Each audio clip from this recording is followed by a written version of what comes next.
നമുക്ക് നേരത്തെ വെച്ചാൽ ഈ സൈറക്സിന്റെ കൺസോൾട്ടേഷൻ റിപ്പോർട്ട് ഉണ്ടായിരുന്നു. അത് നമുക്ക് നേരത്തെ ഓഫ്ലൈനിലായിരുന്നു. നമുക്ക് ഹാർഡ് കോപ്പി കൊണ്ട് വെരിഫൈ ചെയ്യുമായിരുന്നു. ഇപ്പോൾ അത് ഓൺലൈൻ ആയിട്ടുണ്ട്. ഇപ്പോൾ ഓൺലൈൻ ആയതിനു ശേഷം നമ്മൾ ചെയ്യേണ്ട പ്രൊസീജിയർ എന്ന് വെച്ചാൽ ഫസ്റ്റിലെ സൈറക്സ് ബെമ്പ് .com എന്നുള്ള സൈറ്റിലോട്ടാണ് കയറേണ്ടത്. ഇതാണ് നമ്മൾ ബെമ്പിൻ്റെ സോഫ്റ്റ്വെയർ കയറി ലോഗിൻ ഐ ഡി വെബ്സൈറ്റ്.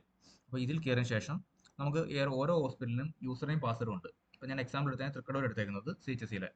അപ്പം ആ യൂസർ നെയിം പാസ്വേഡ് വെച്ച് ലോഗിൻ ചെയ്യുക. ലോഗിൻ ചെയ്തതിന് ശേഷം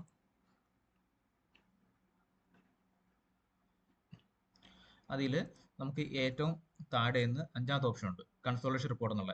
ന്യൂ കൺസോളേഷൻ റിപ്പോർട്ട്, ഇതാണ് ന്യൂ കൺസോളേഷൻ റിപ്പോർട്ട്. ഇത് ക്ലിക്ക് ചെയ്യുക. ക്ലിക്ക് ചെയ്തതിന് ശേഷം നമുക്കിവിടെ സിറ്റി നെയിം എന്നുള്ളത് നമ്മുടെ ലിസ്റ്റ് കൊടുക്കുക. ഫെസിലിറ്റി ടൈപ്പ് എന്നുള്ളത് CHC കൊടുക്കുക. Facility name CHC Thrikkadavoor. Okay.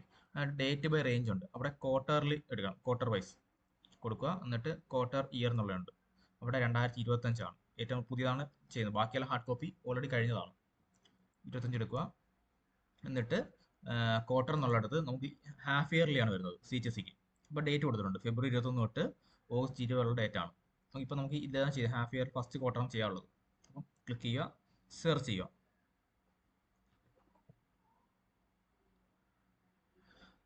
അത് കഴിയുമ്പോഴത്തേക്ക് നമുക്ക് ഡീറ്റെയിൽസ് ഇത്രയും വരും. ഈ ഒരു റേഞ്ചിനകത്തുള്ള ഡേറ്റസ് എല്ലാം വരും.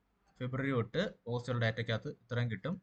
അതിനുശേഷം അതിനകത്ത് എത്ര അസറ്റ് ഉണ്ട്, അവിടെ ഫുൾ ഡീറ്റെയിൽസ് കിട്ടും. അതിൻ്റെ അപ്പ് ടൈം, ഡൗൺ ടൈം, എത്ര RBR ആയിട്ടുണ്ട്, ഡീറ്റെയിൽസ് എല്ലാം കിട്ടും.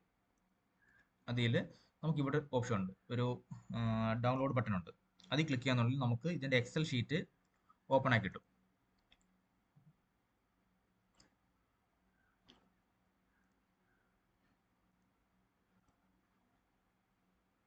ഇതിൻ്റെ എക്സൽ ഷീറ്റ്. അപ്പോൾ നമുക്ക് ഇതിനകത്ത് നമുക്ക് വേണ്ട റിമാർക്ക് കൊടുക്കുക, വെരിഫൈ ചെയ്യാം. ഇതേപോലെ ഇതിപ്പം റിസോൾവ് ഡേറ്റ് ഉണ്ട്, കംപ്ലീറ്റ് ഡേറ്റും ഉണ്ട് അതിനകത്ത്. അപ്പോൾ ഇതിൻ്റെ സർവീസ് റിപ്പോർട്ട് ഓൾറെഡി നമുക്ക് ഹോസ്പിറ്റലിൽ കൊടുത്തിട്ടുള്ളതാണ്. അപ്പോൾ നമുക്ക് ഇത് വെച്ച് വെരിഫൈ ചെയ്യാൻ പറ്റും. നമ്മൾ ഈ 13-ാം തീയതി ഇപ്പോൾ കോൾ ഓപ്പൺ ആയി, 17-ാം തീയതി റിസോൾവ് ആയിട്ടുണ്ട്, അതിൻ്റെ ഡൗൺ ടൈം കാണിക്കുന്നുണ്ട്, ഡേറ്റ് എല്ലാം അത് കിട്ടും. ഓക്കെ. എന്നിട്ട് നമ്മളിവിടെ അപ്രൂവ് കൊടുക്കുകയാണ്. വെരിഫിന് ശേഷം അപ്രൂവ് കൊടുക്കാം. അപ്രൂവ് കൊടുക്കുന്ന സമയത്ത് നമ്മൾ ഹോസ്പിറ്റലിലെ മെയിൽ ഐഡിയിലോട്ടും അവിടുത്തെ മെഡിക്കൽ ഓഫീസറുടെ മൊബൈൽ നമ്പറിലോട്ട് OTP സെൻഡ് ആവും. അപ്പോൾ അതിനുശേഷം നമുക്കിവിടെ അപ്രൂവ് ആണെങ്കിൽ അപ്രൂവ് കൊടുക്കുക. എന്നിട്ട് ഇവിടെ വെരിഫൈഡ് അല്ലെങ്കിൽ അപ്രൂവ്ഡ് കൊടുത്തതിന് ശേഷം ഇവിടെ മെഡിക്കൽ ഓഫീസറുടെ പേര് കൊടുക്കുക, ഡെസിഗ്നേഷൻ കൊടുക്കുക.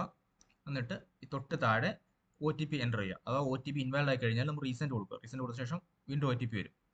അത് എൻ്റർ കൊടുത്ത് സബ്മിറ്റ് ചെയ്യുമ്പോഴത്തേക്കും ഇത് അപ്രൂവ് ആവും. അപ്രൂവ് ചെയ്യാൻ നേരെ ഇത് പോകുന്നത് NHMലോട്ടാണ് പോകുന്നത്. NHM പോയിട്ട് പിന്നെ NHM ബയോമെഡിക്കൽ ഉണ്ട്, അനുപ്രസമേറ്റം ഉണ്ട്, പുള്ളിക്കാരാണ് അത് വെരിഫൈ ചെയ്യേണ്ടത്. പിന്നെ 2ാം സ്റ്റെപ്പിലോട്ട് വരുമ്പോഴത്തേക്കും അത് കഴിഞ്ഞ് പിന്നെ KMCലോട്ടാണ് അടുത്ത സ്റ്റെപ്പ് പോകുന്നത്. അപ്പം ഇതാണ് എൻ്റെ പ്രൊസീജിയർ.